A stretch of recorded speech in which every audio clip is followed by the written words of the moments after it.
So transforming formulas, what do you think it means? Transforming formulas.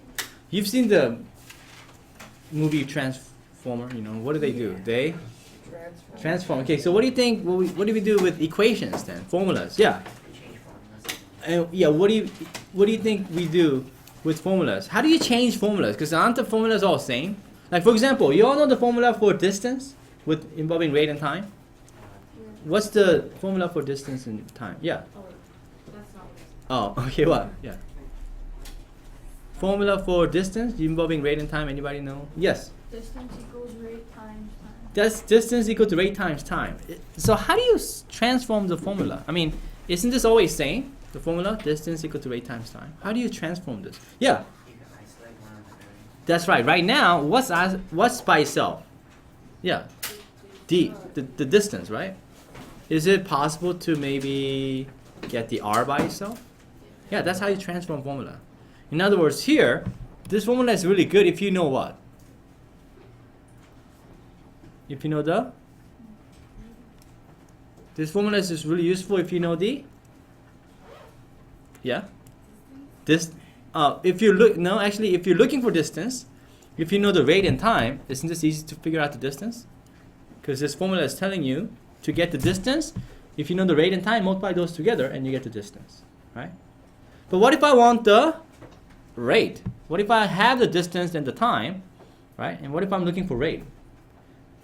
In that case, you could solve for the rate every time or just solve for R in the beginning, right? So Victor, how would you solve for R? I would first from the formula, I divide t, so you get r equals distance over time. Right, so you would actually divide. Okay, that's what we're going to actually do today. Now, before I go on to that, I want to kind of tell you what this means. So the way we have this formula is d is equal to rt. We say the distance is in terms of rate and time. What do you think that means, in terms of? Hint, hint. Okay, what I wrote down. Yeah, using. So d is written using what? R and t. Isn't that right? Look, d is described as r times t, right? If you want to get distance, you just have to multiply the rate and time together. That's all. Does that make sense? So, on your homework today, they're going to ask you to write something in terms of some other variable. You know what that means when they say in terms of. In terms of means using R and T here. Does that make sense? Are you following? Okay.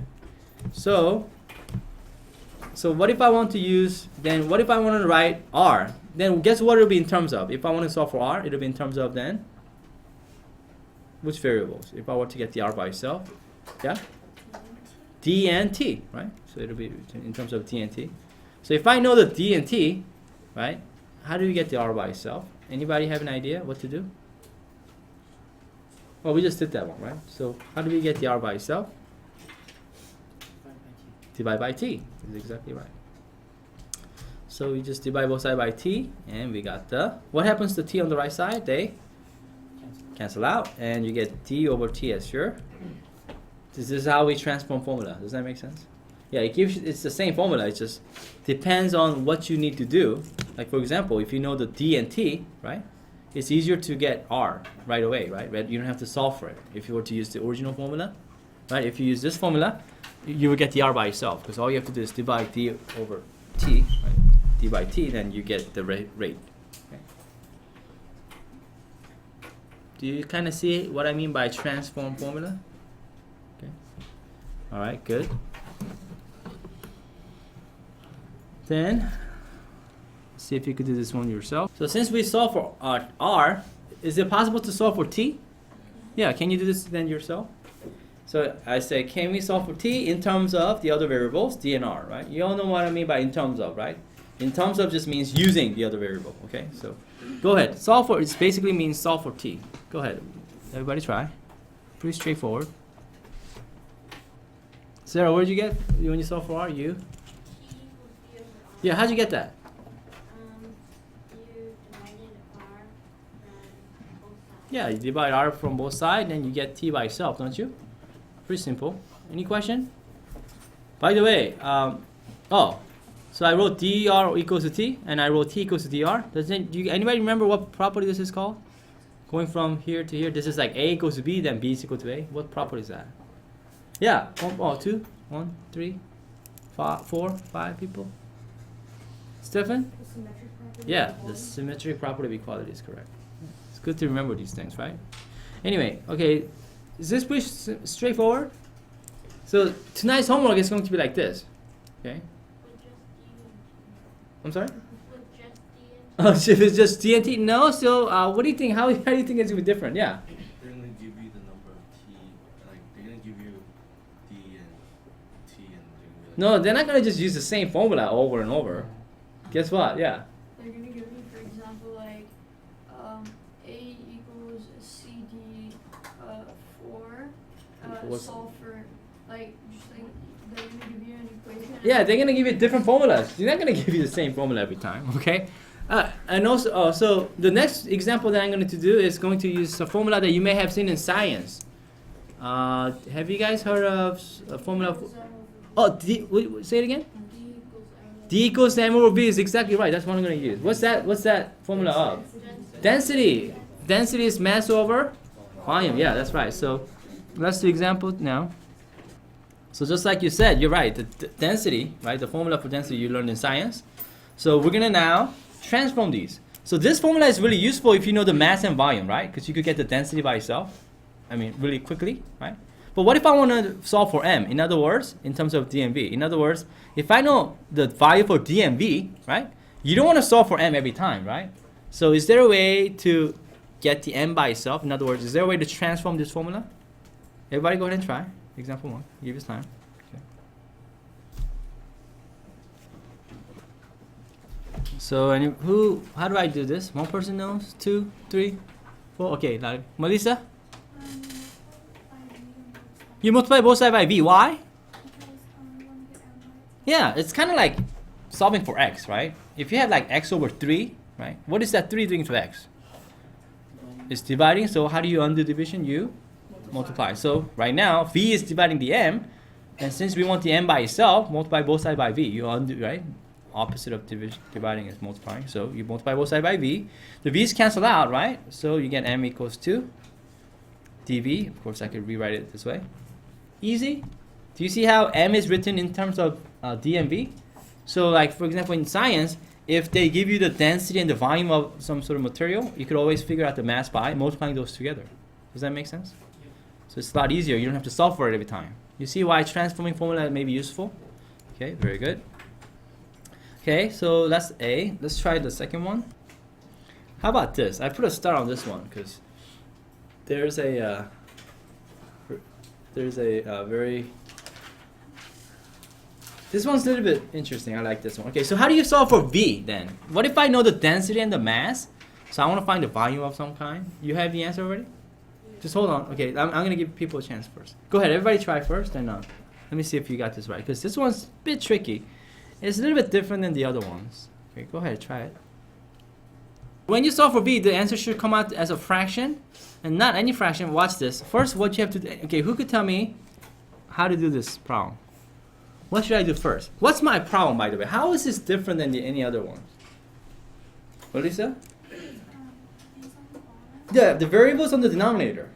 You see? All the other ones, all the variables that we wanted to get by itself was on the numerator, or, we didn't even have it at denominator, right?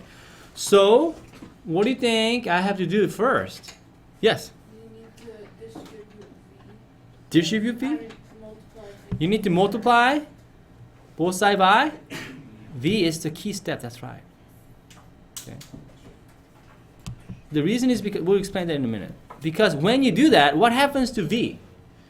The V used to be on the denominator, now where does the V go? Yeah, on the numerator on the other side. Does that make sense? Because it is very difficult to get the V by itself if it's on the denominator. So you gotta move it up to the numerator. Only way to do that is multiply both sides by V. Then it cancels out on the one side, it comes up as a numerator on the other side. And now, then this becomes really simple. All you have to do is divide it by D, because we want it to be by itself, and you get M over D. Some of you had D over M, and I told you that's the classic mistake that people make, is because, did anybody do it this way? You divide both sides by M, and no, a lot of you wrote down V equals to D over M. do you get v or 1 over v when you divide by m? You see what I mean? You get 1 over v. You see? Be careful. Okay? That's what a lot of people do. They think, oh, let me just get rid of the m by dividing by m, and thinking that you will get v by itself on the right side. You don't get v, you get 1 over v. Right? We don't want 1 over v, we want v by itself. You see? Does that make sense? So, whenever you have something like this, whenever the variable that you want is on the denominator, you must bring it up with the numerator by multiplying both sides by it. Does that make sense? So write this down. I even wrote it for you. So, if, where is it? Here you go. If the variable you want to solve for is on the denominator, bring it up to the numerator on the other side by, of the equation by, multiplying the variable both sides. Okay, so write that down. And don't make this mistake. You see what I mean? You get 1 over v, not v here.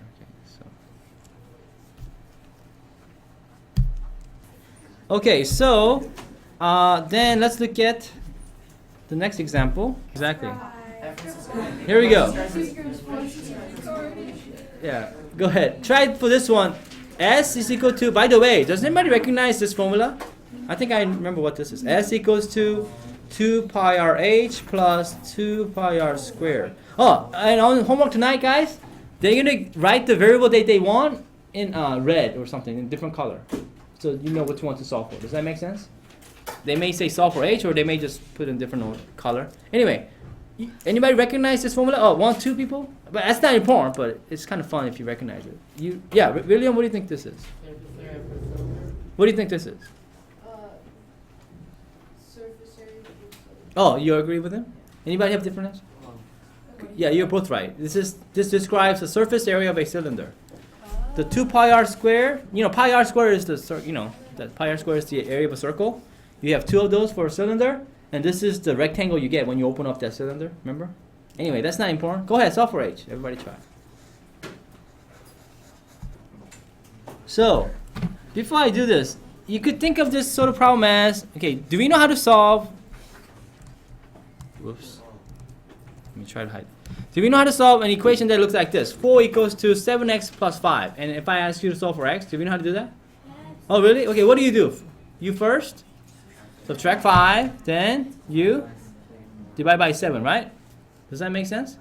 So why do I show you this example when I'm trying to solve for h on this? One person see it? Do you guys see any sort of relationship with these two kind of? Yeah? Who sees? Victor? Why? You have 2 terms in the equation because terms are separated by addition signs. Okay, yeah, so you could think of this as like 4, right? Really, basically, you're treating, yeah. Alvin, did you want to say something? Oh. You minus 2 pi r squared. Exactly. Yeah, you're basically treating all the other, right, part of the formula as some sort of number. And you're treating that h as your x. You see? So if this is x, what would you do? You're going to, just like how we subtracted 5 from both sides on this, what are you going to do first? Subtract 2 pi r squared from both sides. Does that make sense? Yes? And when you do that, you get, like, just like this one, you got 7x equals negative 1. Here you got 2 pi r times h equals to this whole thing. Guess what you're going to do next? Divide both sides by? You see how it's really same thing as solving for x, really? You're treating all the other one as some sort of number. Does that make sense? Do you see why I'm showing you this example right here? So, you basically get h equals to s minus 2 pi r squared over 2 pi r. Am I done? Yeah. Can I not simplify further here? Really? What about this? Can I like cancel out 2 and 2 or pi and r like that? How many people say yes? Raise your hand. Okay. How many say no? How many people are not so sure? Okay. You cannot cancel out these things together. Why? This is the important part. Why can I not cancel 2 and 2? I mean, it looks like pi and pi. Why? It's right there. Why can't we just cancel them out? I know. Yes. Because if you cancel them all out, then it would be s minus. You get s minus r or something, right? You know what I mean? But why not? Why can't it be s minus r? The 2's cancel out, pi's cancel out, r goes into r squared 1, so why isn't it just